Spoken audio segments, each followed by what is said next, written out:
ለሚያሳድዱ ሰዎችና በዳዊትም ላይ በከንቱ የተነሱበትን ሰዎች እያሰበ ዳዊት ለዛ ነው የጸለየው። ግን ነብይ ስለሆነ ስለ አስቆሮቱ ይሁዳ ሐዋርያ ሥራ መጽሐፍ ምዕራፍ 1 ላይ ሐዋርያቱ ኮት አድርገው የወሰዱት ክፍል በዚህ ክፍል ላይ ተገኝቷል ማለት ነው። ከፍሉ ባለበት ሹመቱን ሌላ ይውሰድ ብሎ በሚለው ማለት ነው። መርገምንም ወደደ፣ ወደ እርሱም መጣች፣ በረከትንም አልመረጠም፣ ከእርሱ ራቀች። መርገምንም እንደ ልብስ ለበሳት፣ እንደ ውሃም ወደ አንጀቱ እንደ ቅባትም ወደ አጥንቱ ገባች። እንደሚለብሰውም ልብስ ሁልጊዜ እንደሚታጠቀውም ትጥቅ ይሁን። ይህ ስራ ይላል፣ ይውላችሁ ይህ ስራ ይላል ንጉሥ ዳዊት፣ ይህ ስራ ከእግዚአብሔር ዘንድ በሚጣሉኝ በነፍሴም ላይ ክፋትን በሚናገሩ ላይ ነው ይላል። ይሄ ሁሉ የሚነገረው ይሄ ሁሉ ከላይ የተናገረው ይህ ስራ ከእግዚአብሔር ዘንድ በሚጣሉኝ ዳዊትም በሚጣሉት እና በክፋት በተነሱበት ሰዎች ላይ በነፍሴ ላይ ክፋትን በሚናገሩ ላይ ነው ይላል። በሚናገሩ ነው። አንተ ግን አቤቱ ጌታዬ ስለ ስምህ ምሕረትን በእኔ ላይ አድርግ፣ ምሕረትህ መልካም ናትና አድነኝ እያለው ነው ከእንደነኛ ሰዎች። እነሱ ላይ ግን እንዲህ ይምጣ እያለው ነው። እኔ ችግረኛና ምስኪን ነኝ፣ ልቤም በውስጥ የደነገጠብኝ እንዳለፈ ጥላ አለቀውን እንዳንበጣም ረገፉ፣ ጉልበቶቼ በጾም ደከሙ፣ ስጋዬም ቅቤን ከማጣት ከሳ።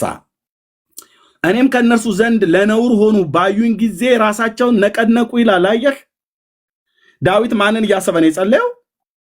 አምላኬ እርዳኝ፣ እንደ ምሕረትህ አድነኝ፣ አቤቱ እጅህ ይህቺ እንደሆነች አንተም ይህችን እንዳደረግህ ይወቁ አለው። ይወቁ፣ እኔ ላይ በግፍ ተነስተውብኛል፣ መልካም ነበር ያደረኩላቸው፣ እነሱ ክፋትም መልሰውብኛል። እነሱ ይራገማሉ፣ አንተ ግን ባርክ፣ በእኔ ላይ የሚነሱ ይፈሩ፣ ባሪያህ ግን ደስ ይበለው እያለው የሚጣሉኝንም እፍረት ይልበሱ፣ እፍረታቸውም እንደ መጎናጸፊያ ይልበሷት። እግዚአብሔርን በአፌ እጅግ አመሰግነዋለሁ፣ በብዙዎች መካከል አከብረዋለሁ። ነፍሴን ከሚያሳድዷት ያድን ዘንድ በድሃ ቀኝ ቆሟልና። በማን ዘንድ ነው የቆመው?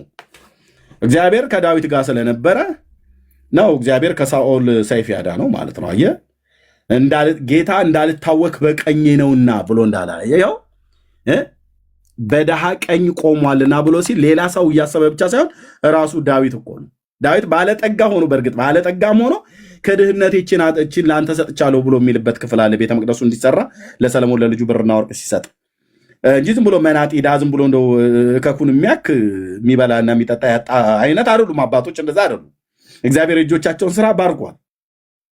ኦኬ፣ የተከበረ ቤተሰብ ልጅ ነው ዳዊት ማለት ነው።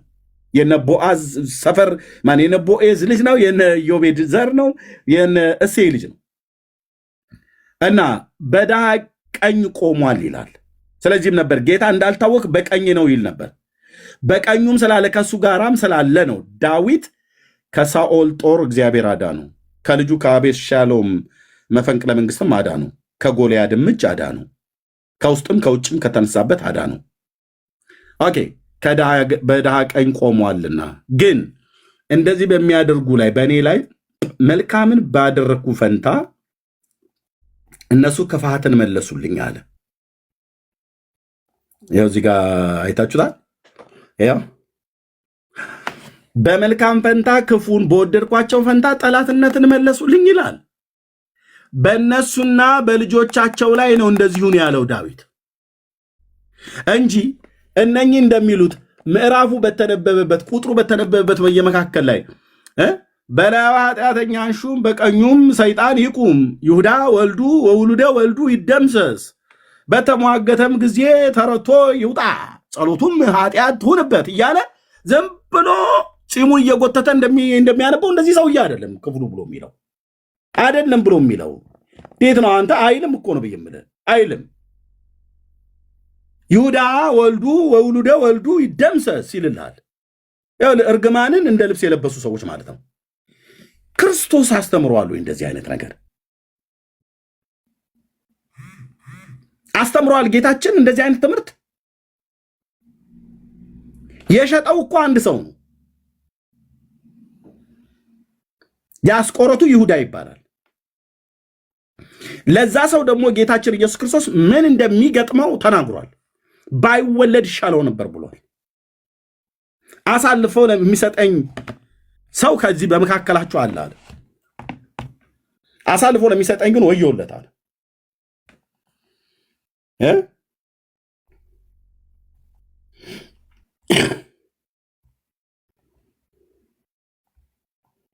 አሳልፎ ለሚሰጠኝ ምን አለ? ወየውለት ባይወለድ ይሻለው ነበር። ለምን? ከዛ ቀጥሎ ሰውየው ላይ ነው፣ እዛው ራሱ አሳልፎ ሻጩ ላይ ነው ጌታ የተናገረው እንጂ ይሁዳ ወልዱ ወሉደ ወልዱ ይደምሰስ እያለ ጌታችን እንደዚህ ሲራገም አልነበረም።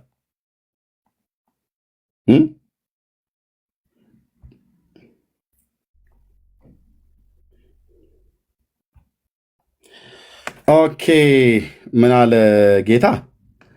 ስለዚህ ጲላጦስ አትነግረኝም አለው። ልለቅ ስልጣን እንዳለኝ ወይ ልፈታ ስልጣን እንዳለኝ አታውቅም? ምን አለው? ኢየሱስ መልሶ ስልጣን ከሰማይ ካልተሰጠ በስተቀር ባልነበረህም፣ ስለዚህ ለአንተ አሳልፎ የሰጠኝ ኃጢአቱ የባሰ ነው አለው። አሳልፎ የሚሰጠኝ ኃጢአቱ የባሰ ነው። ከዛስ አሳልፎ የሚሰጠውን ሰው ባይወለድ ይሻለው ነበር ነው ያለው ጌታ። ለማን ነው ያን ተናገረው? አሳልፎ ሰጪው ማን ነው?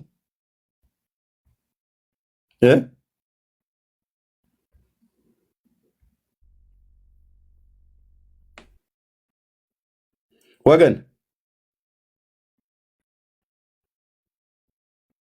አላችሁ? እኛን ከሆነ አለን። ኦኬ እኛ አለን ወንድም። እሺ ኦኬ ቴንክ ዩ። አዎ ተቀምጠውም ማርቆስ ሲጽፈው ማነው ምዕራፍ 10 ቁጥር 18 ተቀምጠውም ሲበሉ ኢየሱስ እውነት እላችኋለሁ ከእናንተ አንዱ ከኔ ጋር እርሱ የሚበላው አሳልፎ ይሰጠኛል አለ። ልብ በሉ። ከዛስ ስንቱ ነው አሳልፎ ይሰጠኛል ብሎ ያለው? አንዱ ከእናንተ አንዱ ነው ያለው። ያ አንዱ ከሚስቱና ከልጆቹ ከልጅ ልጆቹ ጋር አላለም ጌታ። አንዱ ነው። አንዱ አሳልፎ ይሰጠኛል አለ። እነሱም ያዝኑ እያንዳንዳቸውም እኔ ሆንን ይሉ ጀመር። እርሱም መልሶ አላቸው ከ12ቱ አንዱ ከኔ ጋር ወደ ወጭቱ እጁን የሚያጠልቀው ነው አለ። የሰው ልጅስ ስለ እርሱ እንደተጻፈ ይሄዳል። ልብ በሉ ይሄን ቃል። የሰው ልጅስ ስለ እርሱ እንደተጻፈ ይሄዳል። የሰው ልጅ ብሎ የሚለው ጌታ ራሱን ነው። ይሄዳል። ነገር ግን የሰው ልጅ አልፎ ለሚሰጥበት ለዚያ ሰው ወዮለት ይላል። የሰው ልጅ አልፎ ለሚሰጥበት ለዚያ ሰው ወዮለት። አሳልፎ ለሚሰጠኝ ሰው ወዮለት። ያ ሰው ባልተወለደ ይሻለው ነበር አለ። ያ ሰውና ልጆቹ የልጅ ልጆቹ አለ ጌታ አላለም። ሰውየውን ነጥሎ ነው የተናገረው ጌታ። እነዚህስ ምን ይለዋል? ይሁዳ ወልዱ ወውልደ ወልዱ ይደምሰስ። በጌታ በኢየሱስ ክርስቶስ በጌታ በኢየሱስ ክርስቶስ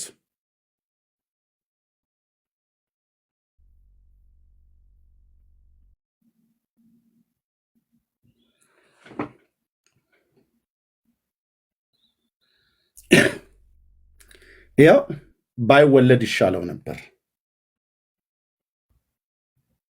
አሳልፎ ለሚሰጠው ለዛ ሰው ማለት ነው። ያ ሰው ነው ያለው። ያ ሰውና ቤተሰቡ አላለም። ያ ሰውና ልጆቹ የልጅ ልጆቹ አላለም። ከየት አምጥተው ነው እነዚህ ጨምረው የሚራገሙት?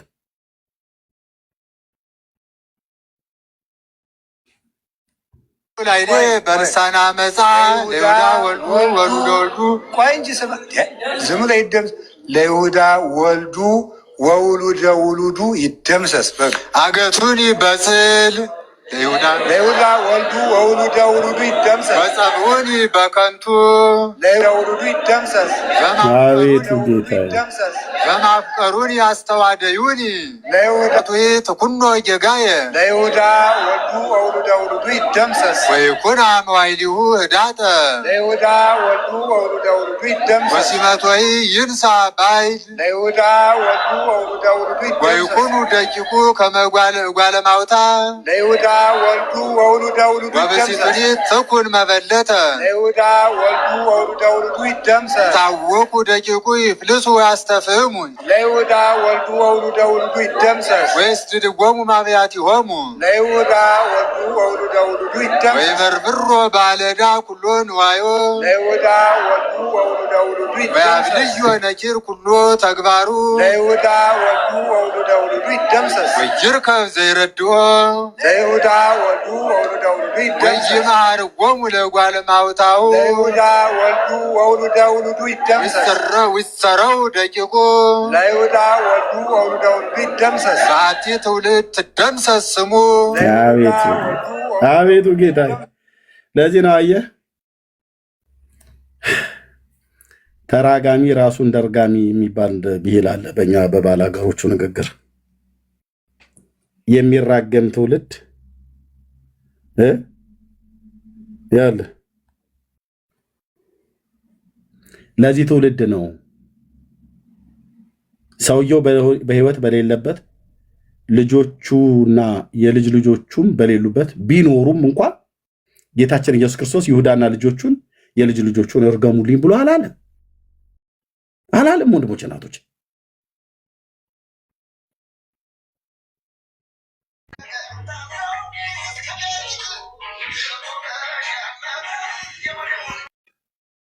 አላለም።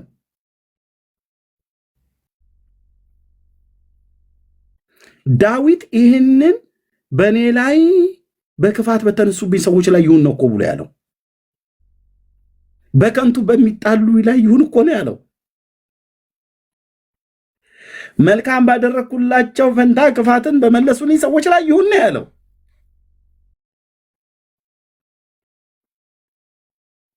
ይሁዳና ልጆቹ የልጅ ልጆቹ ይደምሰሱ እያለ 21ኛው መቶ ክፍለ ዘመን ላይ ቆሞ የክርስቶስ ቤተክርስቲያን ነኝ ብሎ የሚል ትውልድ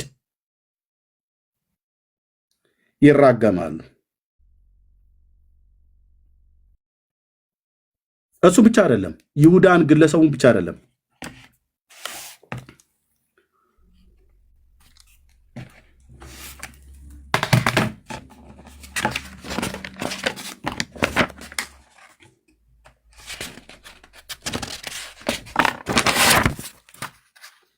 ይሳደባሉ፣ ይራገማሉ። ማንን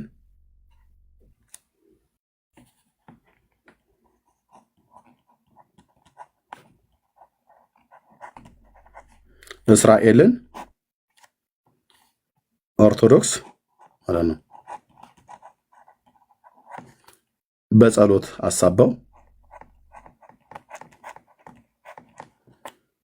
አሳባው እስራኤልን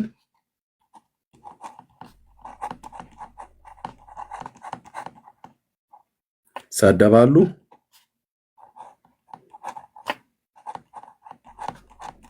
ይራገማሉ።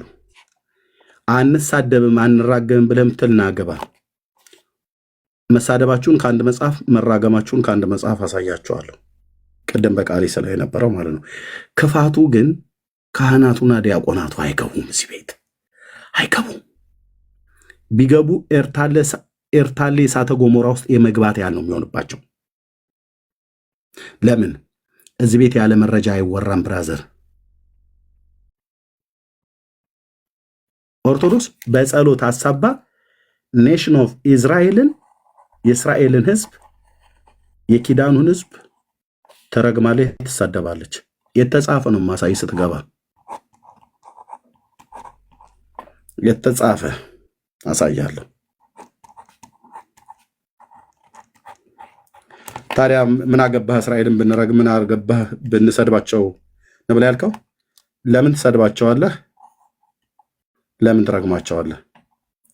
ማን ነው ስደብልኝ አለህ? ሀያቶላ ነው ወይስ ሐማስ ወይስ እግዚአብሔር? ጌታ ኢየሱስ ነው ያለህ? ማን ነው እርገምልኝ አለህ? አረቡ ዓለምን የላከ ሁቲ ነው ወይስ የአሳድ መንግስትን የላከ?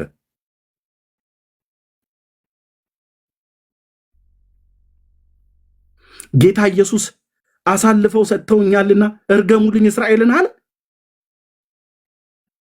እና ማን ነው ከታች እያየው ነበረ። የጽዮን ደጆች ለምን አትገባም? ምን አገባ እስቲ ጣኔዎስ ገብረ ለአለ ዕብራዊ ሐሰረ በአቱ ግብርናቶ ተዘከረ ዕብራዊ እርጉም ዲበ ፈጣሪው ተአየረ ስትሉ የምታመሹት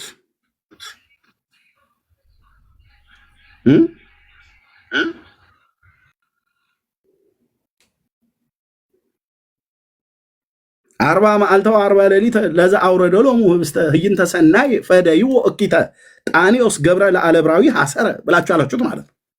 እሴብ በጸጋ ከዘመድኃኔዓለም ላይ ኑ ግቡና አንተ እስራኤልንና ይሁዳን እሺ ይሁዳን ሰውየውን እንኳን ብትረግመው ኦኬ ያ ሰው ባይወለድ ይሻለው ነበር ብሏል ጌታ። ይኸው ማርቆስ ወንጌል መጽሐፍ ምዕራፍ 14 ቁጥር 21 ላይ በቂ እኮ ነው። በቃ ይኸው የሰው ልጅ ስለ እርሱ እንደተጻፈ ይሄዳል አለ። የሰው ልጅ ብሎ ያለው ጌታችን ራሱን ነው። ኦኬ ነገር ግን የሰው ልጅ አልፎ ለሚሰጥበት ለዚያ ሰው አለ ለዚያ ሰውና ለቤተሰቡ ለልጆቹ ለልጅ ልጆቹ አለ አላለም አንተ አላለም። ያን ሰው ነው አንድ ሰው ነው የአስቆሮቱ ይሁዳ ነው። ከሚስቱ ከልጆቹ ግና ከልጅ ልጆቹ ጋር ተባብሮ ሸጠው አይልም። ሚስት እንዳለውም አይናገርም። ከጴጥሮስ ውጭ ሌሎቹ ሐዋርያት ሚስት እንዳላቸው እንኳን እናትና አባት ቤተሰብ እንዳላቸው ለምሳሌ ያዕቆብና ዮሐንስ የዘብዴዎስ ልጆች እንደሆኑ ማነው እንድሪያስና ጴጥሮስ ወንድማማቾች እንደሆኑ ከቤተሳይዳ እንደነበሩ አብዛኞቹ እዛ በኮራዚን በቅፍርናሆም በቤተሳይዳ በጌንሴሬጥ በተባለ በጥብርያዶስ ባህር ዙሪያ በገሊላ ባህር ዙሪያ የነበሩ ሰዎች ናቸው።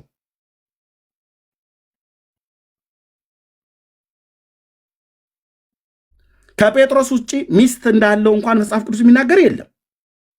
ጴጥሮስ ብቻ ሚስት እንዳለው ይናገራል።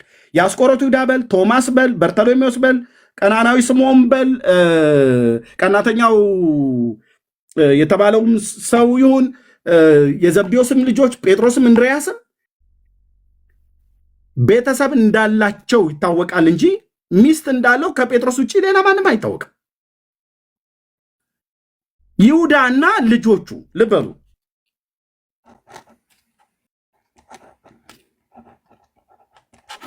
ይሁዳና ልጆቹ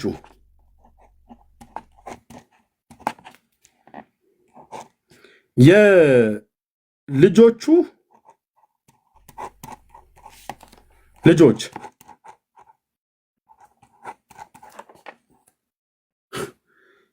ይሁዳ ራሱ ጌታ ያለው ያ ሰው ባይወለድ ይሻለው ነበር፣ ባልተወለድ ይሻለው ነበር አለ። ያ ሰው ሚንስ ያ ሰውና ልጆቹ ያ ሰውና ቤተሰቡ አላለም። ሻጩ እሱ ነው፣ የሸጠው እሱ ነው። ስለዚህ እንደተጻፈው የእግዚአብሔር ልጅ ተሰጥቷል፣ ተላልፎ ተሰጥቷል። ልክ ወንድሞቼ ናቶቼ ጌታ ይሁዳ ልጆች ቢኖሩት ልጆቹን ሁሉ ባይወለዱ ባልተፈጠሩ ይሻላቸው ነበር አላለም።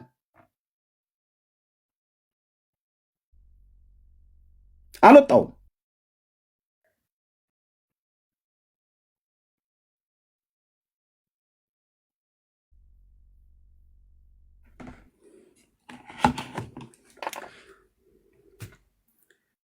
አይገቡም።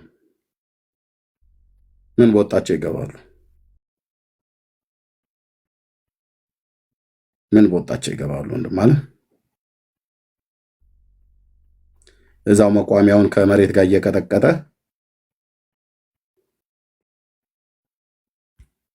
የበለዓምን እርግማን ሲሳደቡ ይኖራሉ እንጂ አይመጡ። በጸሎት ስም እርግማን በማ ላይ በዚህ ግለሰብ ላይ ቢሆን ቅር ባላለኝ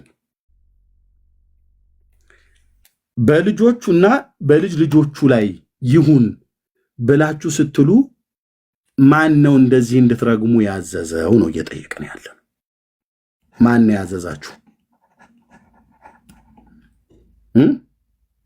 ማን ያዘዛችሁ? አዛዡ ማን ነው? ጌታችን ኢየሱስ አላችሁ? ሐዋርያቱ እንደዛ ይሉ ነበር በክርስቶስ ቤተክርስቲያን ታሪክ ውስጥ?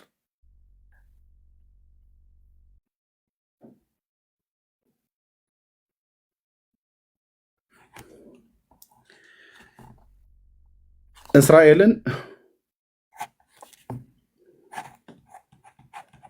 ፈላሻ ያለች ትሳደባለች። በመጽሐፏ ላይ የተጻፈ አመጣልሃለሁ በደምብ ቃሉን ተጠቅሰው እስራኤልን እርጉም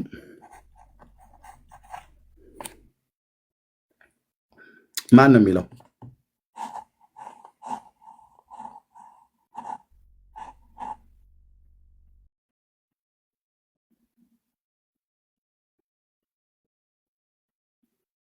ካይላ ይላሉ። ቀጥቃጭ ቡዳ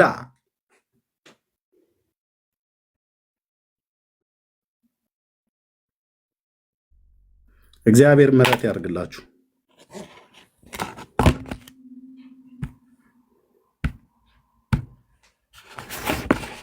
ክርስትናን ቢጠሉ አይሁዳውያን እኔ አይገርመኝም።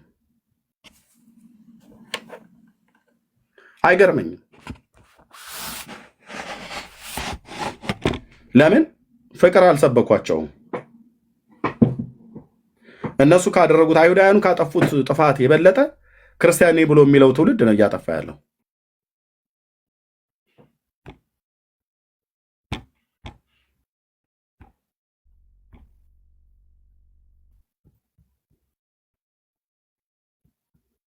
እንዴ የሆነ ነገር እኮ ራሱ እኔ ክርስቲያን እኔ ቀንቻለሁ ምናምን ነገር ይልና እንዴ እነዚህ ኢየሱስን አሳልፎ የሸጡ ዘራቸው ይጥፋ ይላል።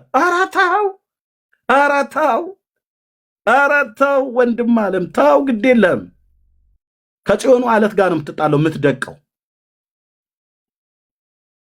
እኔ ለኢየሱስ እኮ ቀንቼለት ነው እስራኤል ኢየሱስን አሳልፈው ስለሰጡት ስለሰቀሉት መጥፋት አለባቸው ብለህ ብትል ይሄንን ነገር በሰራዊት ጌታ በእግዚአብሔር ዘንድ እርግማኑ ወደ አንተ ነው የሚመጣው። እነሱ ሳያውቁ እንዳደረጉት እኮ ጌታ ተናግሯል።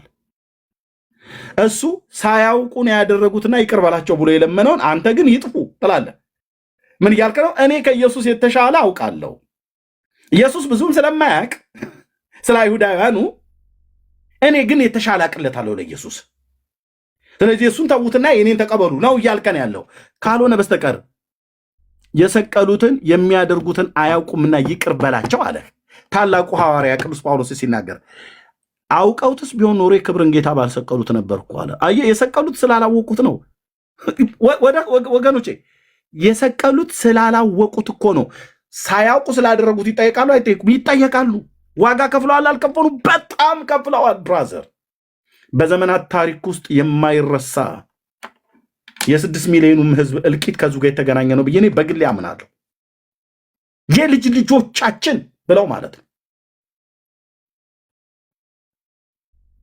ግን ቢሆንም ብራዘር፣ ግን ቢሆንም ኮንሲኮንሲውን ቢከፍሉት እንኳን ግን ቢሆንም አምላክ እግዚአብሔር ዛሬም የሚወደው ህዝብ እንደሆነ ግን ልታውቁ ይፈልጋል እግዚአብሔር።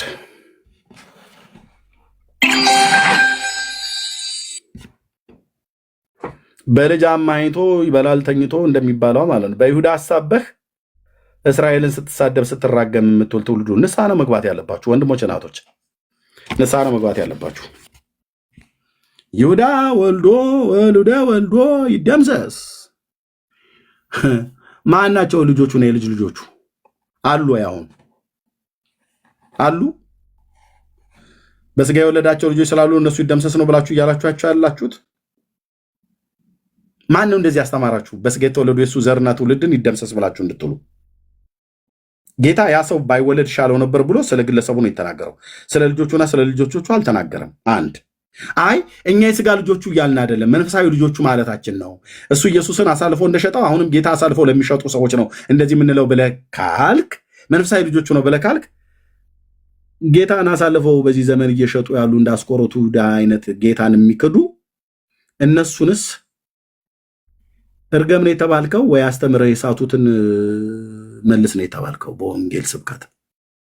እኔ አሁን ጌታ ኢየሱስ ክርስቶስን ለስጋ አምሮት ለአይን ፍቃድ ብለው አሳልፎ የሸጡ የሰጡ አሉ። ያው እዚህ ሶሻል ሚዲያ ላይ እንኳን የምናየው ትናንትና ጌታን ተቀበልን ብለው መጥተው ገንዳ ውስጥ ካላጠመቃችሁን ብለው ተጠምቀው በስንተኛው ጊዜ የሆነ ድርጅት በውስጥ መስመር መጥቶ ጴንጤና አብይ አህመድ ስደብልን ብለው ሲሉት ገንዘብ ከፍሏቸው ወዲያውኑ ወጥተው ይያዝልኝ ቤቱ ሲሉ የነበሩ ሰዎች ነበሩ።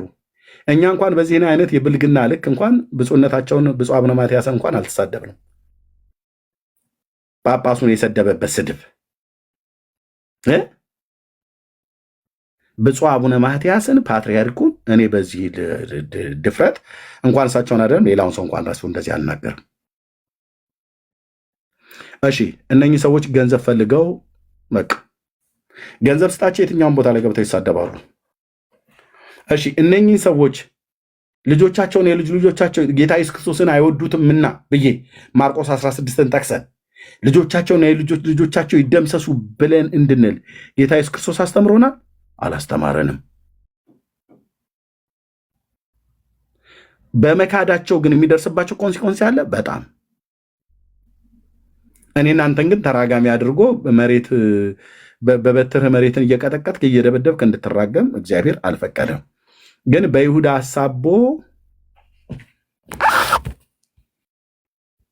አሳቦ ታርጌቱ ማን ነው? እኔን አታምታታም። ታርጌቱ ማን ነው?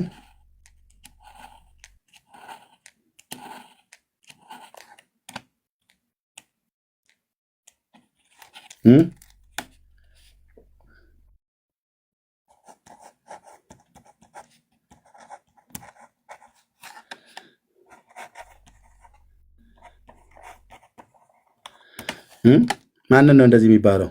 በምድራችንም በሩቅም ቀጥቃጭ፣ እርጉም፣ ፈላሻ፣ ቡዳ፣ ካይላ እየተባለ ማን ነው የሚባለው? በይሁዳ አሳበው ማንን ነው? ኔሽን ኦፍ ኢዝራኤልን የመሲሁን ዘር ማን ነው ስደብልኝ አለህ? ኢየሱስ በእውነት ስደቧቸው፣ እነዚህ የተረገሙ ስደቧቸው አለ? አላለም።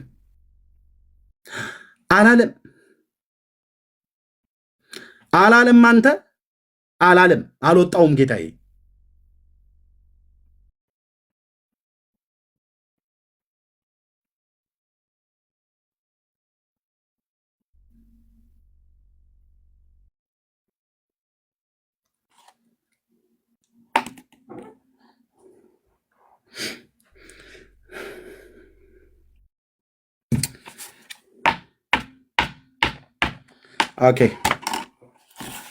ኦኬ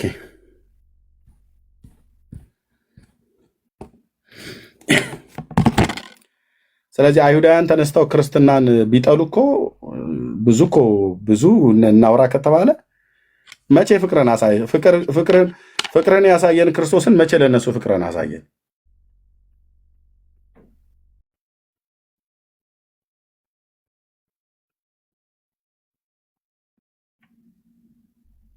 ለምን አይገቡም? ታቻውን ቀደም የሆኑ መርጌቶች እያየው ነበር፣ ዲያቆናት እያየው ነበር። ለምን አትገቡ? በመድኃኔዓለም በእውነት ለምን አትገቡም? ግን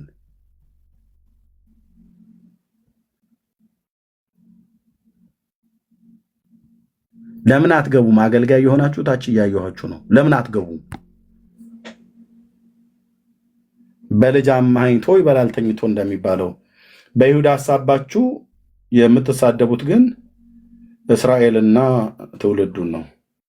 በጣም የሚገርመው ግን ወንድሞች እናቶች፣ እውነቱን ልንገራችሁ፣ የረገምከው ትውልድ እየበዛ ማለት ነው። በጣት የሚቆጠሩ ጥቂት ናቸው የተረፉት።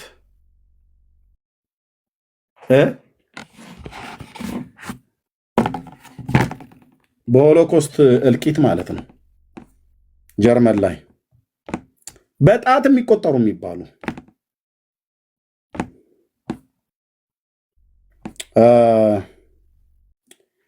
ጠቅላይ ሚኒስትሩ እዚህ እያነጋገሯቸው ነበር። አሁን ቅድም እያነበብኩት ነበር።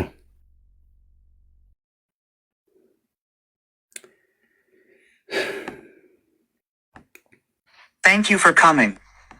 Every year we make it a habit, my wife and I, to meet with Holocaust survivors.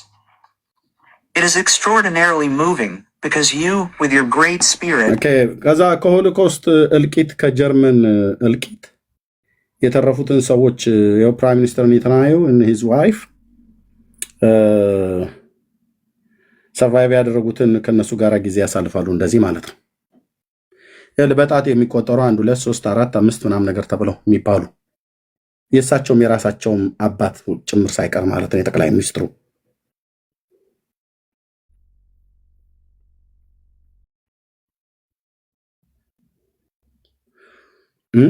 እኔ ይህን ሳስብ ይሄ ቃል ነው ትዝ የሚለኝ። አየህ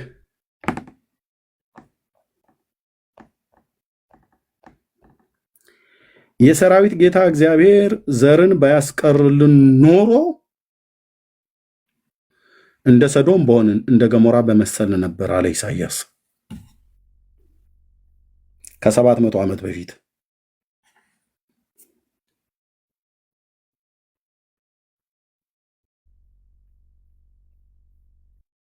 ዘር ቅሬታ በባቢሎንም በተሰደዱበት በተበተኑበት ምድር እግዚአብሔር ቅሬታን በየመካከሉ ማለት ነው። ከሆሎኮስት እልቂት ከጀርመኑ እልቂት ቅሬታ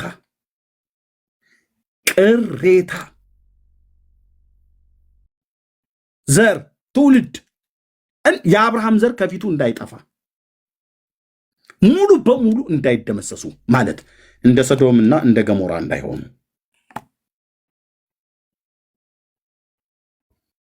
በሰዶምና በገሞራ የተረፈ የለም።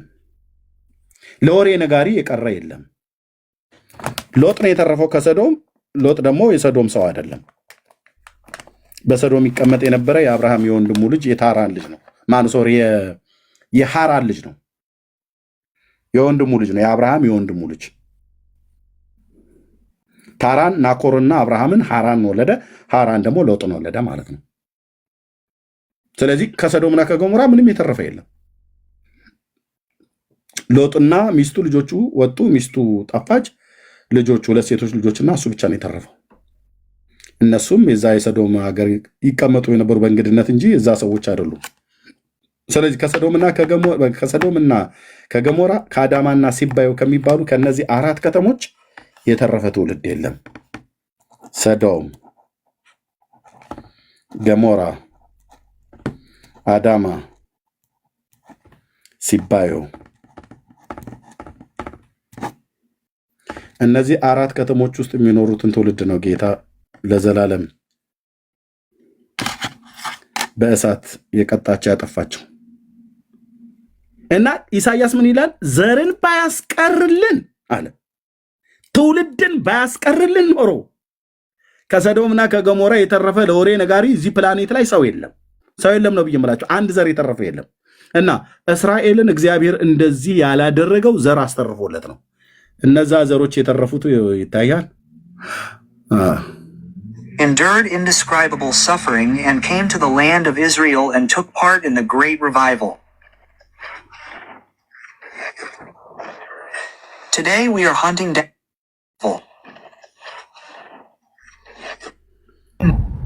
እነዚህ አባቶች ናቸው አየህ የተረፉት። እነዚህ አባቶች የዛሬ 80 ዓመት አካባቢ የሁለተኛ ዓለም ጦርነት ሂትለር በተነሳ ጊዜ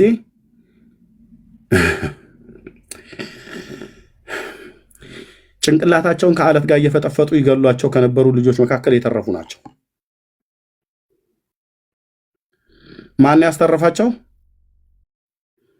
የአባቶቼ አምላክ ነው እግዚአብሔር። ቅሬታ፣ ዘር፣ ትውልድ የአብርሃም ዘር እንዳይጠፋ ከፊቱ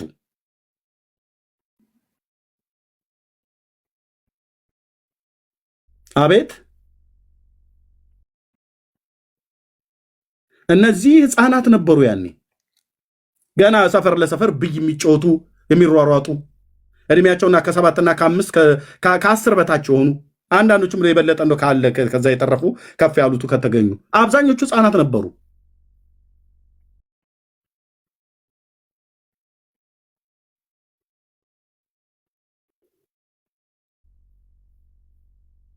አንዱ በጦርነት አንዱ በርግማን ሊያጠፋው ማለት ነው። አትችሉም።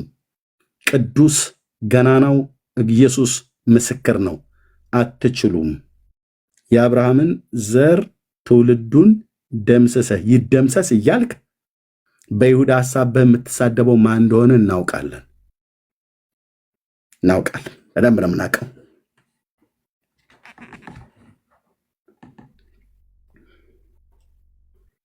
ቅድም እያየኋቸው ነበር ከ3 ሰዓት በፊት ማለት ነው።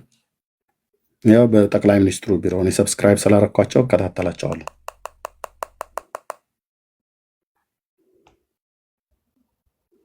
እግዚአብሔር እንዲህ ነው ያተረፋቸው። አየህ እንደ ሰዶምና እንደ ገሞራ እንደ አዳማና እንደ ሲባዮ በሚባሉ እግዚአብሔር በዘላለም ዲን በጨው በእሳት ነው ከሰማይ አውርዶ ያጠፋቸው። ዘዳግም መጽሐፍ ምዕራፍ 23 ቁጥር 29 ወይ 29 23 ላይ 29 23 29 23 ላይ ያው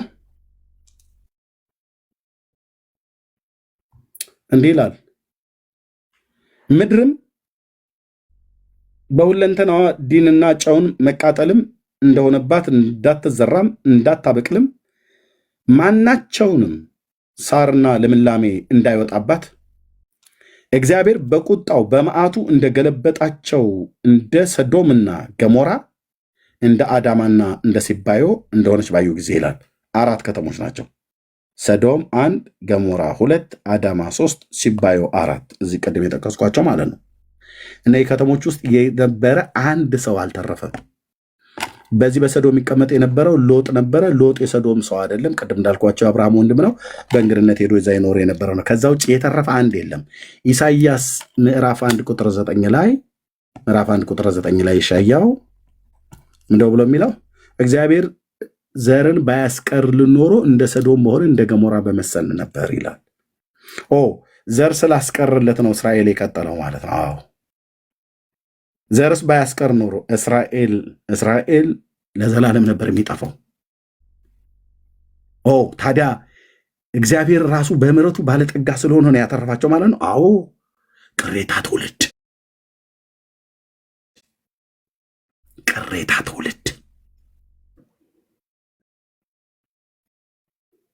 ስለዚህ እሱ አስተርፎ ዘራቸውን እንደ ሰማይ ከዋክብት መልሼ አበዛለሁ ብሎ ያለ እግዚአብሔር በምድር ላይ እነዛ ሰዎች ናቸው። ጥቂት ሰዎች ተርፈው ተዋልደው አሁን ወደ በአጠቃላይ በዓለም ዙሪያ ያሉት ወደ 15 ሚሊዮን የሚቆጠሩ አሉ እና ይሄ 15 ሚሊዮን ህዝብ በዚህ ምድር ላይ መኖር የማይገባው ህዝብ ነው እያለ ማንም ተነስቶ አፉን የሚያላቅቅበት በዚህ ህዝብ ላይ ነው ወገኖቼ። እኔ በጣም ይገርመኛልም ያስደንቀኛልም። የፓኪስታኑ የጦር መሪ ካንሰር ናቸው ብሎ አለ። ያው ካንሰርን ደግሞ አትታገሰውም፣ ቆርጠህ ጣለው ነው። ይሞክር። ውጊያው ከበጉ ጋር ይሆናል። ውጊያው ከእስራኤል አምላክ ከእግዚአብሔር ጋር ይሆናል ማለት ነው። ይሞክሩ። ኤርዶዋንም ሲፎክር ሰምተነዋል ቅድም። ይሞክሩ። የእስራኤል ጠላቶቻችን ጮኸዋል ብሎ እንዳለው ማለት ነው። ጠላቶች ነው እንጂ ያለው በእስራኤል ላይ ስጮህ አምላክ ላይ እየጮህክ እንዳለ ግን አስረግጬ ነግሬህ እወዳለሁ። ወንድም ዓለም ስማኝ። እነሆ ይላል አሳፍ እንኳን በዛን ጊዜ በእስራኤል ላይ የጮሁትን ጠላቶች ምን ይላል አሳፍ? እነሆ ጠላቶችህ ጮኸዋል።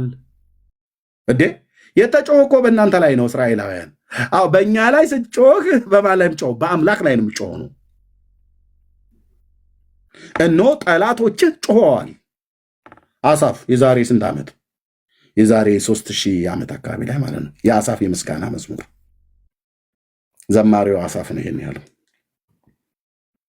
ጠላቶችህ ጮኸዋል፣ የሚጠሉም ራሳቸውን አንስተዋል። ሕዝብን በምክር ሸነገሏቸው፣ በቅዱሳኑ ላይ ተማከሩ። ምን ብለው ተመካከሩ? ኑ ከሕዝብ እናጥፋቸው።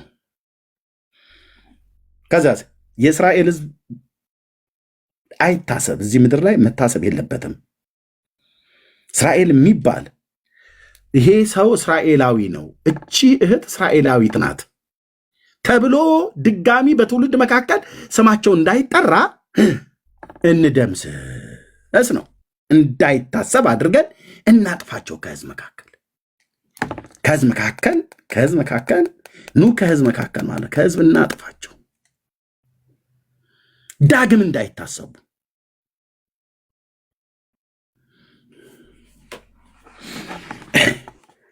እንዲህ የሚሉ ሰዎች ግን የአባቶቼ አምላክ ቅዱስ እግዚአብሔር ምስክር ነው።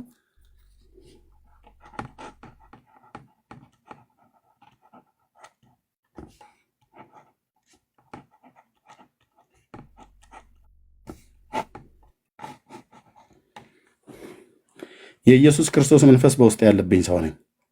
የኢየሱስ ክርስቶስ መንፈስ የትንቢት መንፈስ ነውና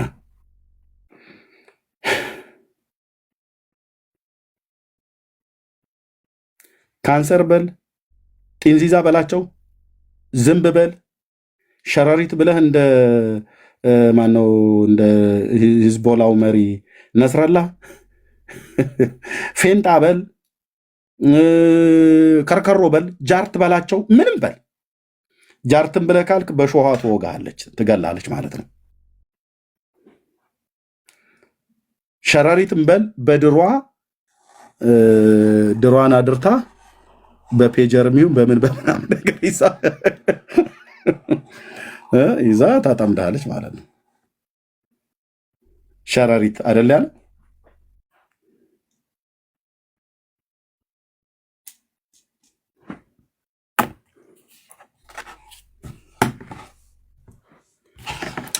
ኦኬ እነ ይሁዳ ወልዶ ደምሰስ ነው ያሉት። እኔ የዚህ ላይ ተናግሬ ለወንድምነት ሰጠዋለሁ። አይገቡም። ብዙ ጥያቄ ነበረኝ። ብዙ መጽሐፍቶች አከማችቼ ነበር። ጌታ ኢየሱስ ምስክር፣ እዚህ ጋር አስቀምጨዋለሁ። ብዙ መጽሐፍቶች አዘጋጅቼ ነበር እዚህ ጉዳይ ላይ።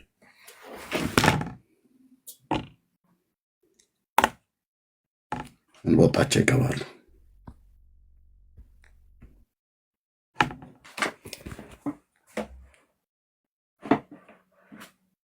ለሰው ልጆች ሁሉ መጸለይ ነው ያለብን። የሰው ልጆች ሁሉ መውደድ ነው ያለብን። ይልቁንም ስለ እስራኤል ሰላምን ደግሞ ጸልዩ ተብለናል። ስለ ነገስታት፣ ስለ መኳንንት ጸልዩ ተብለናል።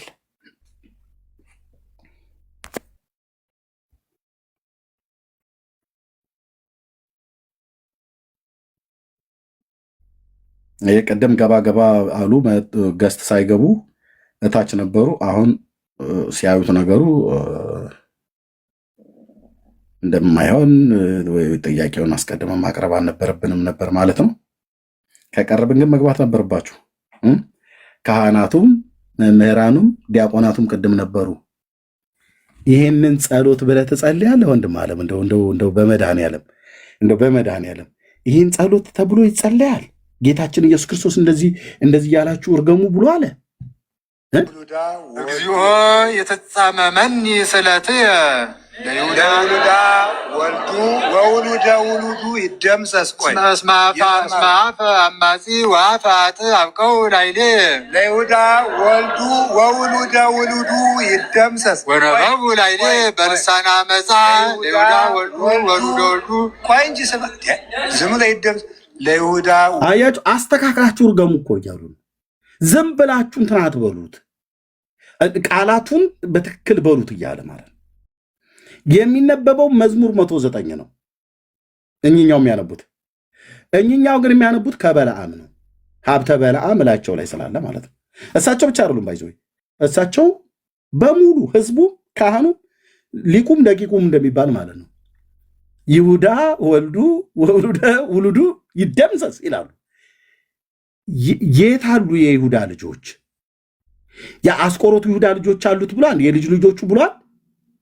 አይ እኛ የመንፈስ ልጆቹ ማለቱ ነው ብለካል። የመንፈስ ልጆቹ የሆኑትን ኢየሱስ ክርስቶስን አምላክ አይደለም ብለው የካዱ ኢየሱስ ክርስቶስን ክደው የሄዱ በዓለማዊ ምኞት፣ በአይን አምሮት፣ በስጋ ፍቃድ ለዚህ ዓለም ተሸንፈው ሸጠውት ጌታን ልክ እንዳስቆሮቱ ይሁዳ ሸጠውት የሄዱትን በንስሐ ወደ እግዚአብሔር እንዲመለሱ ወንጌል ስበኩ እንጂ ብሎ ያለው እነሱን እርገሟል እንዴ? መሬት በትር እየቀጠቀጥክ እንደ ጠንቋይ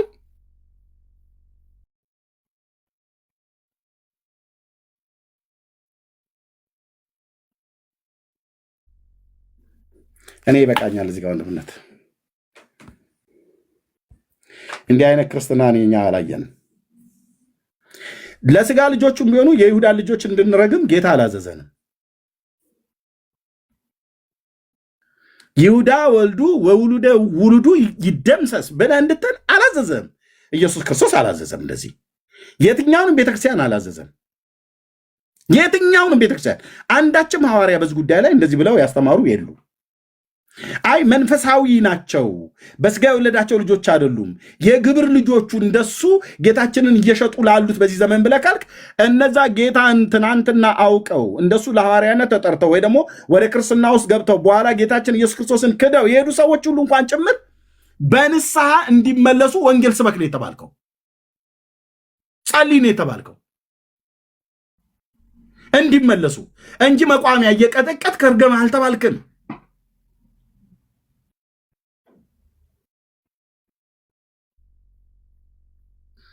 በሙሉ የኦርቶዶክስ ተዋሕዶ ቤተክርስቲያን ምዕመናን ሲራገሙ የሚያድሩበት በዚህ በበዓል በፋሲካ በዓል ተብሎ በሚባለው እርግማን ማለት ነው። ወንድሞች እናቶች፣ ጌታችን እንደዚህ አላዘዘም።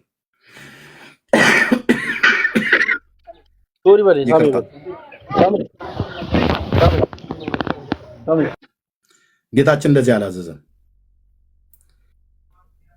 እንደዚህ አላስተማረም። ይሁዳ እና ልጆቹና የልጅ ልጆቹ ይጥፉ ብሎ በስጋም ቢኖረው እንኳን ራሱ ጌታ እንደዛ ያ ሰው ባይወለድ ይሻለው ነበር ነው ያለው። በነጠላ ነው የጠራው፣ ጌታን አሳልፎ ለሚሰጠው ሰው ማለት ነው። አዎ ልክ ነው፣ ጌታችን ተናግሮታል። ባይወለድ ይሻለው ነበር አለ። አሳልፎ ለሚሰጠኝ ሰው ያ ሰው ኃጢአቱ የባሰ ነው አለ። ልክ ነው። የአስቆሮቱ ይሁዳ ሳይቀጣ አይቀርም በዘላለም እሳት ባህር ማለት ነው። ልክ ነው። የእሱ ልጆችና ልጆቹ ግን እንዳሉትም አይነግረንም። ቢኖሩት ግን ቤተክርስቲያንን እርገሙ ብሎ ጌታችን ኢየሱስ ክርስቶስ አላስተማረም፣ ሐዋርያቱም አላስተላለፉም። የስጋ ልጆቹ እንኳን ቢኖሩት የስጋ ልጆቹ አይደሉም እንኳን ብለው ቢሉ የመንፈስ ልጆቹ ናቸው ወይ ደግሞ በግብር የእሱ ልጆች የሆኑ ኢየሱስ ክርስቶስን ዛሬም የሚሸጡ የሚክዱ የሚሳደቡ አምላክነቱን የሚያቃልሉ ሞቱን ትንሣኤውን የሚያቃልሉ አሉ እንኳን ከተባለ አዎ አሉ። እነሱንስ አንደኛ ማልድላቸው ጸልይላቸው ነው የተባልከው። ሁለተኛስ ወንጌል ነገር ነው የተባልከው እንጂ መቋሚያ እየቀጠቀጥክ እርገም አልተባልክም። አንተ ረከቦት እየደፋ ከሚራገም ቃልቻና ጠንቋይ በፍጹም ለይቻላ። ይሄን መምሬ እንትና ከአንድ ጠንቋይ ጫት እየቃመ ከቱፍታ እየተፋ ሰውን ከሚራገም የአባቴ አምላክ ሽባ ያርግህ እያለ ከሚራገም አንድ ጠንቋይና ቃልቻ ወፋ ከሱ ላይ ይቻላል። አንተ መስቀል ያስክ ጠንቋይ ነህ፣ እሱ ጫት እየቃመ የሚተፋ ጠንቋይ ነው። ሁለታችሁም ትራገማላችሁ። የክርስቶስ መንፈስ ውስጣችሁ ስለሌለ ማለት ነው። የክርስቶስ መንፈስ አይራገምም ወንድሞች እናቶች፣ ዘር ትውልድን አይራገምም። በሁለተኛ ደረጃ እነዚህ የሚያነቡት መዝሙር 9 ነው። ወውሉደ ውሉዱ ይደምሰስ አገቱን በጽል ለይሁዳ ወልዱ ወውሉደ ውሉዱ ይደምሰስ በጸብዑኒ በከንቱ ለውሉዱ ይደምሰስ በማፍቀሩን ለውሉዱ ይደምሰስ በማፍቀሩን ያስተዋደዩኒ ለይሁዳ ትኩኖ ጌጋየ ለይሁዳ ወልዱ ወውሉደ ውሉዱ ይደምሰስ ወይኩን መዋዕሊሁ ህዳጠ ለይሁዳ ወልዱ ወውሉደ ውሉዱ ይደምሰስ ወሲመቶይ ይንሳ ባይል ለይሁዳ ወልዱ ወውሉደ ውሉዱ ይደምሰስ ወይኩኑ ደቂቁ ከመጓለ ማውታ ተኩን መበለተ ለይሁዳ ወልዱ ወውሉደ ውሉዱ ይደምሰስ ታወቁ ደቂቁ ይፍልሱ ያስተፍህሙ ለይሁዳ ወልዱ ወውሉደ ውሉዱ ይደምሰስ ወይስድድጎሙ ማብያቲሆሙ ለይሁዳ ወልዱ ወውሉደ ውሉዱ ይደምሰስ ወይበርብሮ ባለዳ ኩሎ ንዋዮ ለይሁዳ ወልዱ ወውሉደ ውሉዱ ይደምሰስ ወያብልዮ ነኪር ኩሎ ተግባሩ ለይሁዳ ወልዱ ወውሉደ ውሉዱ ይደምሰስ ወይርከብ ዘይረድኦ ለይሁዳ ወልዱ ወውሉደ ውሉዱ ይደምሰስ ወይማርጎሙ ለጓለ ማውታው ለይሁዳ ወልዱ ወውሉደ ውሉዱ ይደምሰስ ወይሰረው ደቂቁ ለይሁዳ ወልዱ ወውሉደ ውሉዱ ይደምሰስ። እሳቸው የተጻፈ ነው የሚያነቡት። እሳቸውና ሌላው ደግሞ ህዝቡ በሙሉ የበለዓምን እርግማን ባፋቸው ሸምድደው የአምላክ ቃል ላይ ያልተጻፈን ማለት ነው። እሳቸው ከመዝሙር 109 ላይ ነው የሚያነቡት። እሳቸው ግን ያው ሀብተ በለዓም እላቸው ላይ ስላለ ህዝቡን ሙሉ ጭምር ከጳጳሱ ጀምሮ እኮ ነው በሙሉ ከፓትርያርኩ ጀምሮ ቅዱስ ሲኖዶስ የለ ሊቃውንት ጉባኤ የለ በሙሉ ምእመኑ በሙሉ ይደምሰስ ነው። ይደምሰስ። ማን ነው በሉ ያላችሁ?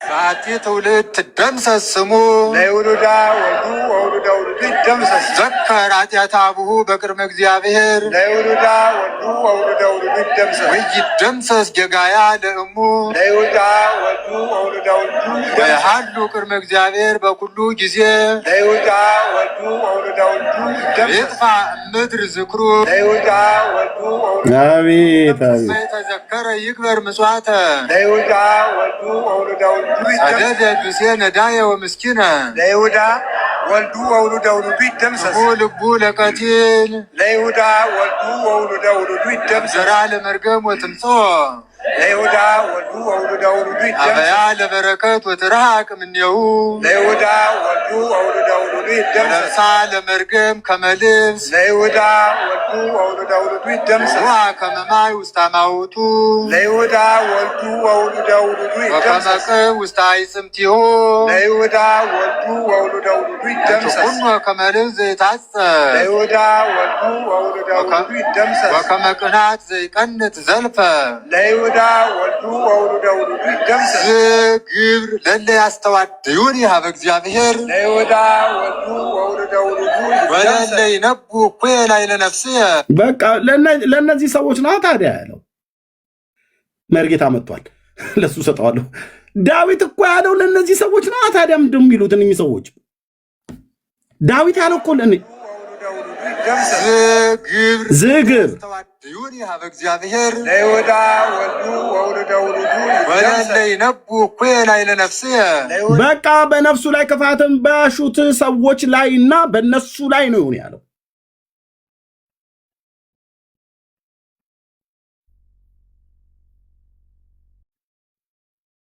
ይኸው የሚራገም ትውልድ ይኸው ታዲያ አሁን ይሄ የተረገመ ትውልድ አይደል? ለዚህ አባቶች ሁሉ እንኳን የተባሉት ምድሪቱ በእርግማን ውስጥ አይደለች ምን ያለችው? እርስ በርስ እንረጋገማለን። በጸሎት ስም እርግማን ማለት ነው።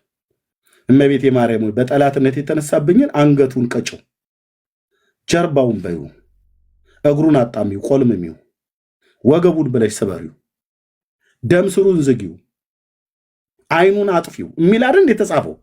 መጽሐፋችሁ ማለት እኮ ነው። መጽሐፋችሁ ላይ የተጻፈ ደምስሶ ወደ አጽራሪ እያላችሁ ማለት ነው።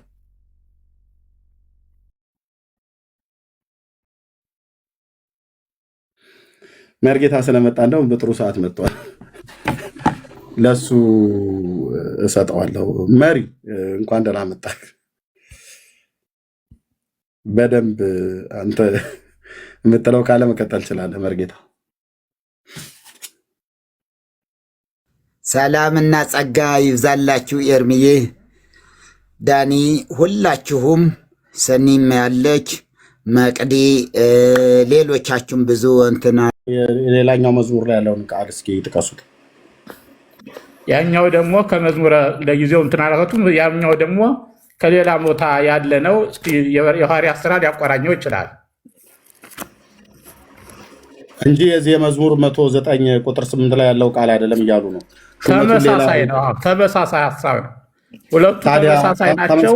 ተመሳሳይ ሐሳብ ከሆነ የሐዋርያት ሥራ መጽሐፍ ምዕራፍ 1 ላይ ቅዱስ ጴጥሮስ የተናገረው ከዚህ ቃል ጋር ተመሳሳይ ስለሆነ ነው ወይስ ይሄ ቃል ቀጥታ ግንኙነት የለውም? ሹመቱን ሌላ ያኛው ተመሳሳይ ጴጥሮስ የጠቀሰው ያኛውን ነው። ይሄኛው ደግሞ የተለያዩ ናቸው ሁለቱ።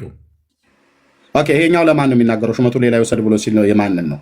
አዎ፣ የዳዊት ጠላቶች ዳዊትን እየረገሙት ነው። የዳዊት ጠላቶች የዳዊትን ሹመት ሌላ ሰው እንዲወስደው፣ አዎ ሹመቱን ሌላ ይወሰደው እንዲሁን እያሉ ምክንያቱም ሐሳቡ ምንድን ነው? እነሱ እንዲህ ብለው ይራገማሉ፣ አንተ ግን ባርከኝ እያለ ነው።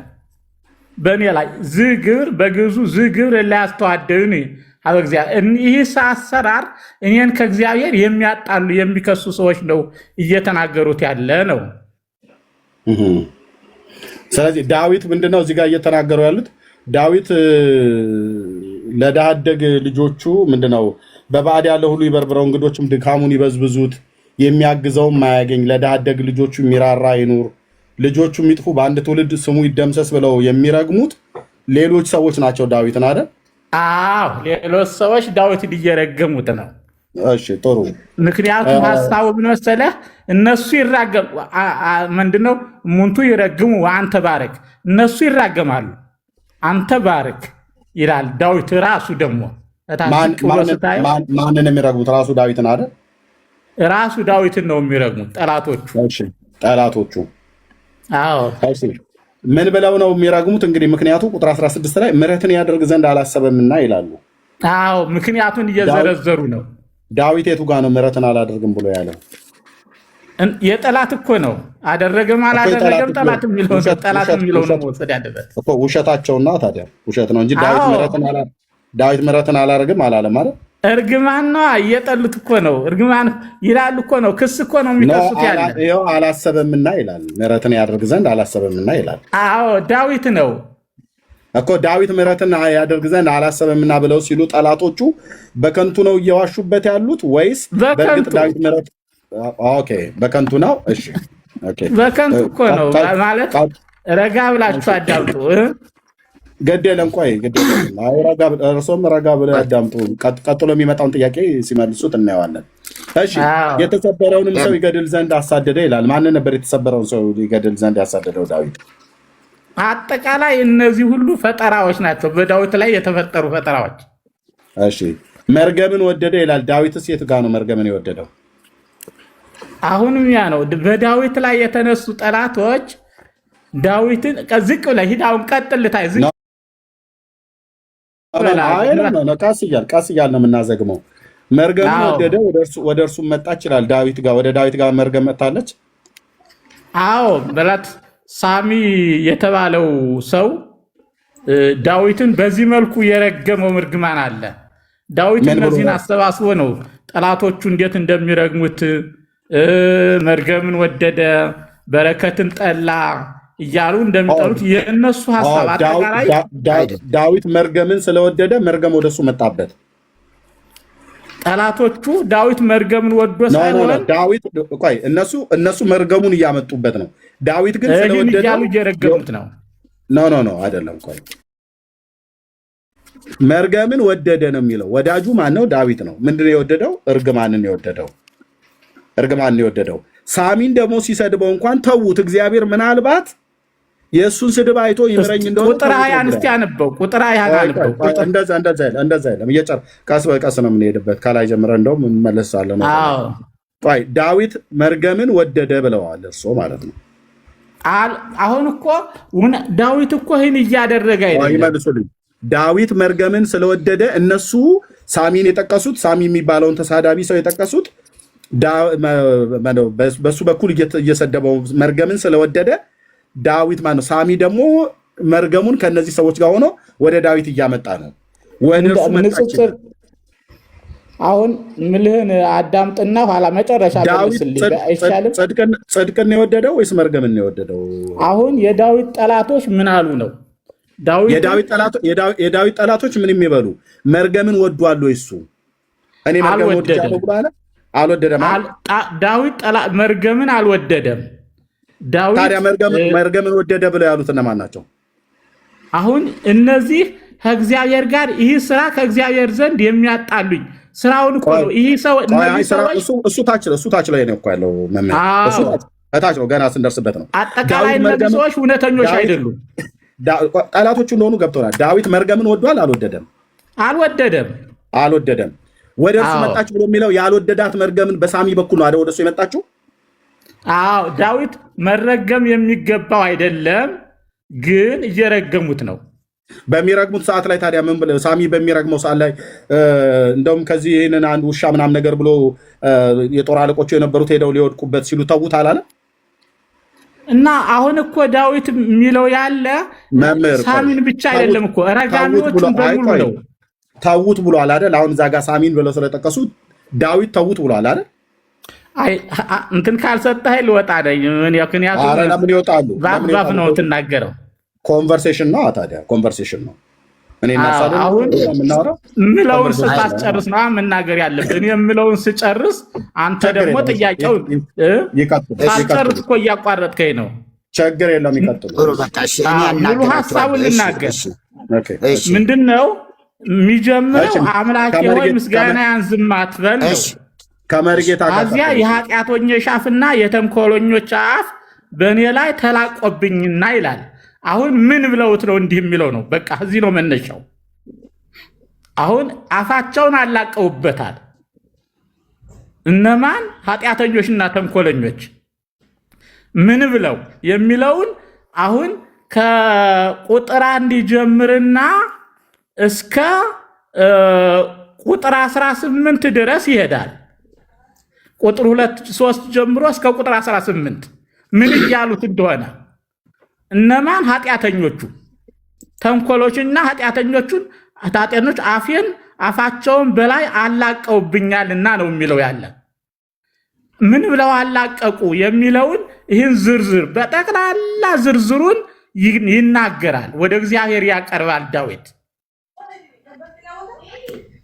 የሚሉት እነማን ናቸው ነው ለሚለው የኃጢአተኞች አፍና የተንኮለኞች አፍ በላይ ተላቁ። ከዚያ በኋላ ምን አለ? በነፍሴ ላይ ክፉን በሚናገሩ አንተ ግን አቤቱ ጌታ ሆይ ስለ ስምህ ምሕረትን በእኔ ላይ አድርግ። አሁን ስለ ስምህ ማለት ስለ ማንነትህ፣ እኔ ማንነትህን አከብራለሁ፣ ስምህን አከብራለሁ። ስለ እኔ ብቻ ሳይሆን በእኔ ስላለው ማንነትህ እባክህ ይህንን አድርግ፣ ባርከኝ ይላል ዳዊት።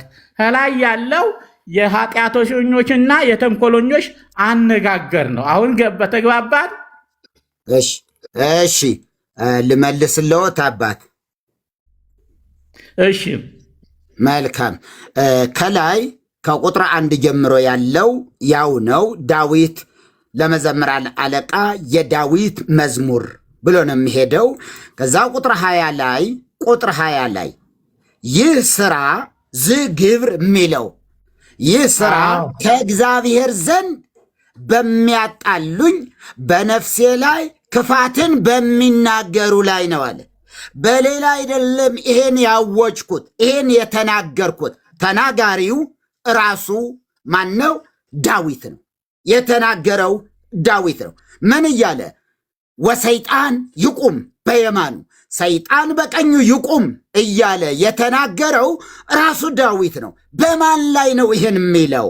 ልጆቹ ተናውጠው ይቅበዝበዙ፣ ይለምኑ፣ ከስፍራቸው ይባረሩ፣ ባለ ዕዳም ያለውን ሁሉ ይበርብረው፣ እንግዶች ድካሙን ሁሉ ይበዝብዙት፣ የሚያግዘውንም አያግኝ፣ ለድሃ አደግ ልጆቹም የሚራራ አይኑር፣ ልጆቹ ይጥፉ፣ በአንድ ትውልድ ስሙ ይደምሰስ፣ የአባቶቹ ኃጢአት በእግዚአብሔር ፊት ትታሰብ፣ የእናቱም ኃጢአት አትደምሰስ፣ በእግዚአብሔር ፊት ሁል ጊዜ ይኑሩ፣ መታሰቢያቸው ከምድር ይጥፋ፣ ምሕረትን ያደርግ ዘንድ አላሰበምና ችግረኛንና ምስኪን ልቡ የተሰበረውንም ሰው ይገድል ዘንድ አሳደደ። መርገምን ወደደ፣ ወደ እርሱም መጣች፣ በረከትንም አልመረጠም፣ ከእርሱም ራቀች። ስለማን ነው የሚያወራው ይሄ? በረከትን መርገምን ወደደ፣ ወደ እርሱም መጣች። ወደ ማን መጣች? እርሱ እያለ ያለው ይሄ ነው። ለሌላ ሰው ይህ ስራ ብሎ አንድምታው ላይ ከፍቼ ላሳየዎት። ይቆዩ።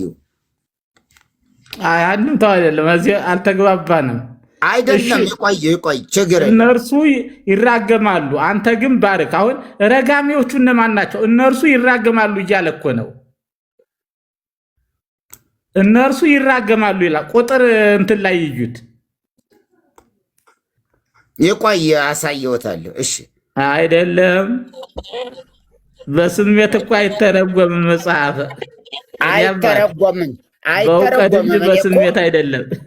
እሺ አሁን ለምሳሌ እዚህ ጋር ይታየዎታል። እስኪ በትልቁ ኤርምዬ ወደ ትልቁ ቁጥር 28 ይሄዱ። ቁጥር 28 እሱን እሄድልዎታለሁ። ከላይ ልጀምር ብዬ ነው። ይኸውልዎት። አይደለም፣ እሱ አይታየኝም ለኔ። ቁጥር 28 ላይ እኔን አለም። ቁጥር 20 ይታየዎታል። እስኪ ቁጥር 28 እሄዳለሁ ወደዛም ይሄዱ። እዚህ ጋር ቁጥር 28 ቁጥር 28 በቃ ሐሳብ እነርሱ ይራገማሉ፣ አንተ ግን እዚህ ቁጥር 20 ላይ ዝግብር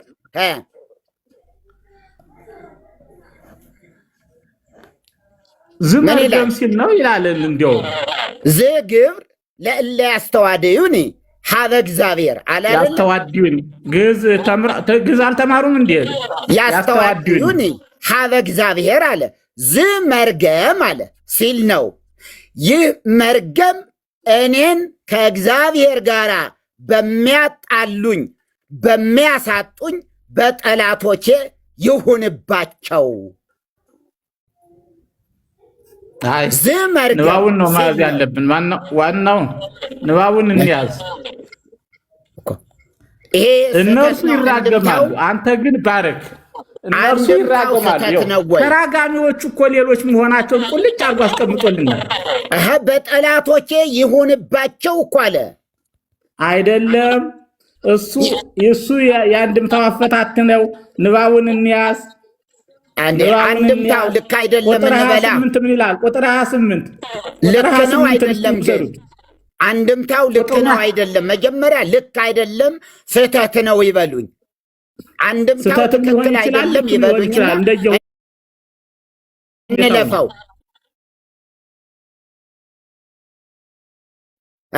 አዎ ተናገር። ትክክል አይደለም።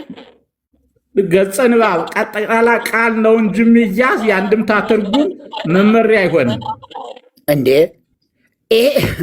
እኔን ከእግዚአብሔር ጋር በሚያጣሉኝ በሚያሳጡኝ በጠላቶች ይሁንባቸው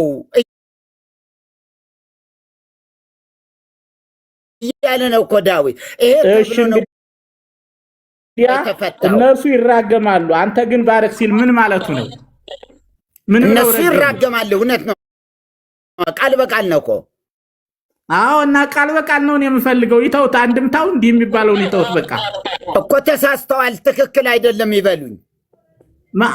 አንድምታው ከተሳሳተ ተሳስቷል። ቃል በቃል ነው የምወደው። ስለዚህ አንድምታውን አይቀበሉትም። የምቀበልበት አለ፣ የማልቀበልበትም አለ። እንደዚህ ተብሎ ሳይሆን እዚህ ክፍል ላይ ቁጥር 20 ላይ ያለውን መምህር አንድምታው የምቀበለውም አለ የማልቀበለውም አለ አይደለም። እዚህ ክፍል ላይ ቁጥር 20 ሳስቷል ነው ብሎ የሚሉት እርሶ? አዎ፣ በዚህ ሀሳቡ ላይ በሱ ሀሳብ አጥርተው ቢሄዱ ከመርጌታ ጋር ቀጥሎ አጥርተው ቢሄዱ ለማለት መርጌታ ቀጥሎ። እሺ፣ እነርሱ ይራገማሉ አንተ ግን ባረክ ብሎ ስለመለሰው እነርሱ ምን ብለው ተራገሙ ነው ያለው። ከላይ ያለውን ቃል ስለረገሙት ነው።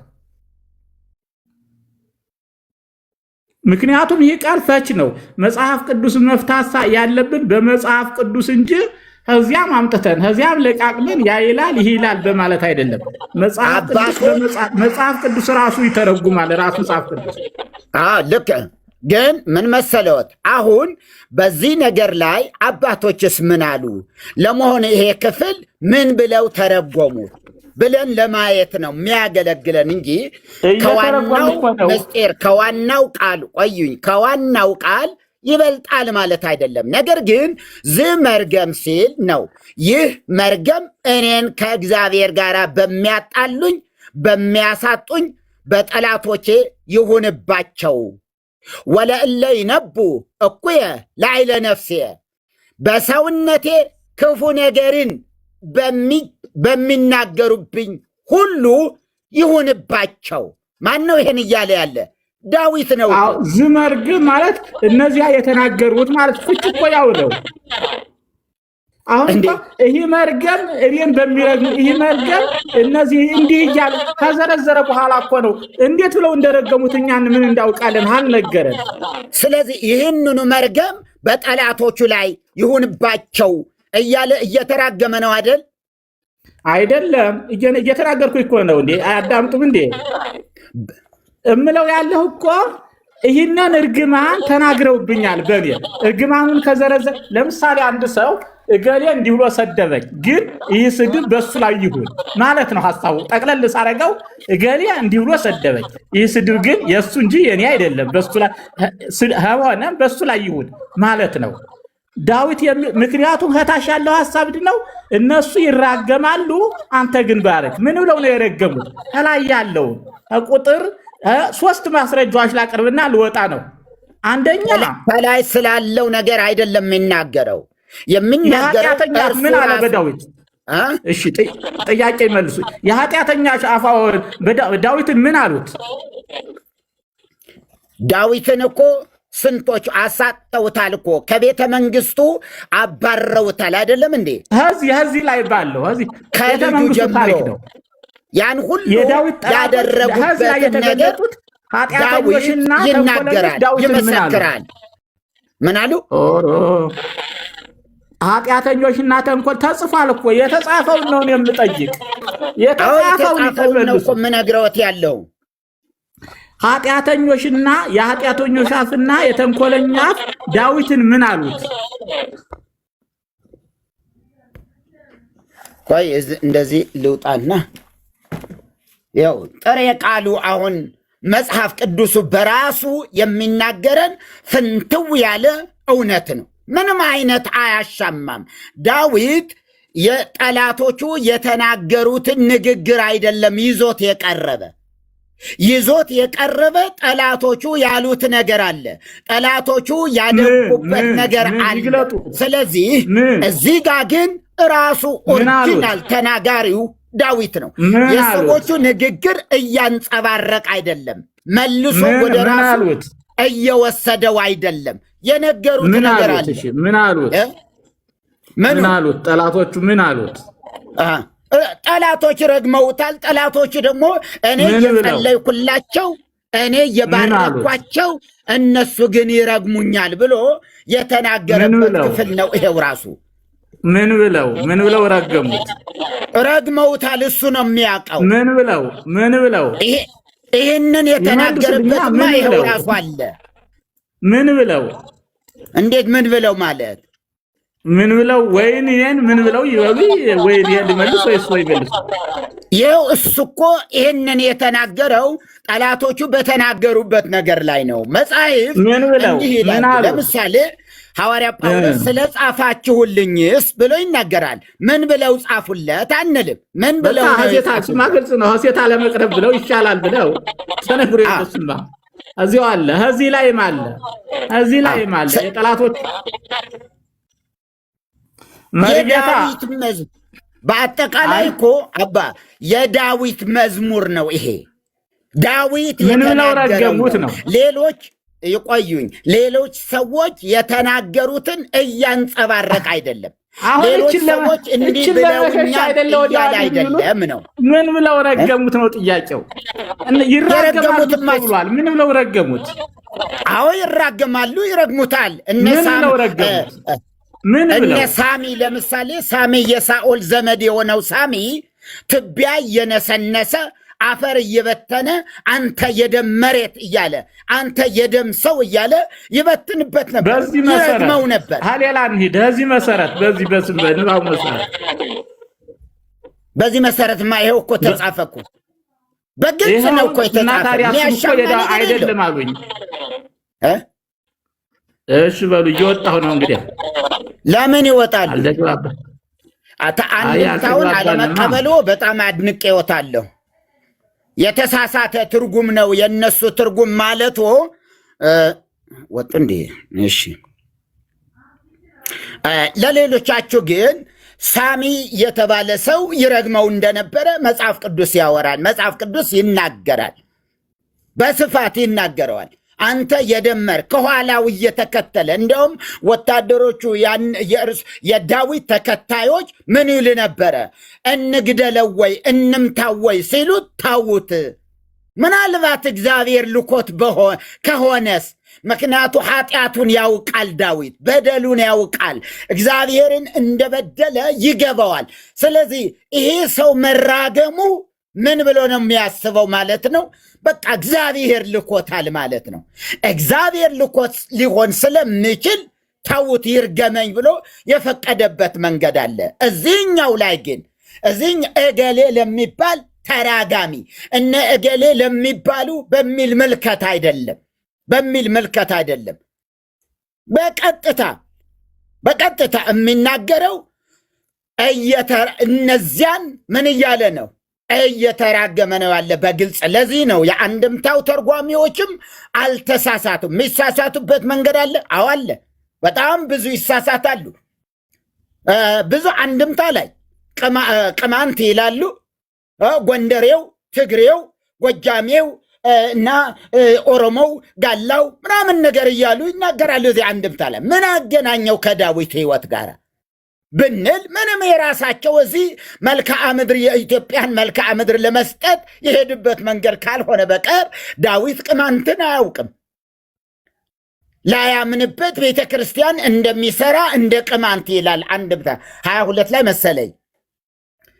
ላያምንበት ላይሰግድበት ቤተ ክርስቲያን እንደሚሰራ እንደ ቅማንት እያለ ይሄዳል። ቅማንት ግን የዚህ ጎንደር ያለ እንትን ነው፣ ማህበረሰብ ነው ቅማንት የሚባለው። ስለዚህ እንደዚህ ጋላ ጎንደሬው፣ ትግሬው ምናምን ነገር እያለ ይሄዳል። ይሄ አንቀበለው፣ መንገዱ አያስኬድም። በዳዊት የዳዊትን ሐሳብ ነው መተርጎም ያለብን። ዳዊት ሊለው የፈለገው ይሄ ነው፣ ዳዊት እያለ ያለ ይሄ ነው ብለን ነው መሄድ ያለብን እንጂ እንዲሁ እዚህ አምጥተን የእኛን ማህበረሰብ ከዛ ቀላቅሎ መስጠቱ ተገቢ አይደለም ማለት ነው። እና እነሱም የተናገሩት እዚህ አንድምታ ላይ ቅድም ያነበብኩላችሁ በጭራሽ የሚገርም ነው። አባት ልጆች ብቻ ሰውየው ሄዱ እንጂ እውነታው ግን ይሄ ነው። አንድምታው አልቀበልም መብታቸው ነው፣ አልቀበልም ማለት ግን ከአውዱ ጋር ተነስተን ሰዎቹ ግን የተሳሳቱበት ነገር ብዙ የለም። በዚህ መንገድ ላይ አልተሳሳቱም ማለት ይቻላል። በዚህ አተረጓጓም። ምክንያቱ ዳዊት ይሄ እርግማን አለ፣ ዝም እርገም አለ፣ ለእለ ያስተዋድዩን ያለ አያችሁ፣ ለሚያሳጡኝ፣ ለሚረግሙኝ፣ ለሚያሳድዱኝ በእነሱ ላይ ይሁንባቸው ሲል ነው ብለው ፈተውታል። ይሄ አልተሳሳቱም። አንድምታ ስለሆነ ሁሉንም እንዲሁ ዝም ብሎ ቆሻሻ ገንዳ ላይ አንጥለውም። አብሮም ይሄድ ከሆነ ጥሩ ነገር ካለ ጥሩ እንወስዳለን። ልክ ገንዳ ቆሻሻ ቦታ ላይ ወርቅ ብናገኝ ቆሻሻ ቦታ ስለነበረ አንወስደውም፣ አንጠቀምበትም አንልም። ጥሩውን ነገር መዘን ማውጣት እንደምንችል እንችላለን። ጥሩ ነገር መዘን ማውጣት፣ ያልሆነውን ነገር ደግሞ መጣል። ጥሬ ንባቡ ግን መጽሐፍ ቅዱስ ውስጥ ያለው ግን 100% ነው የምንቀበለው።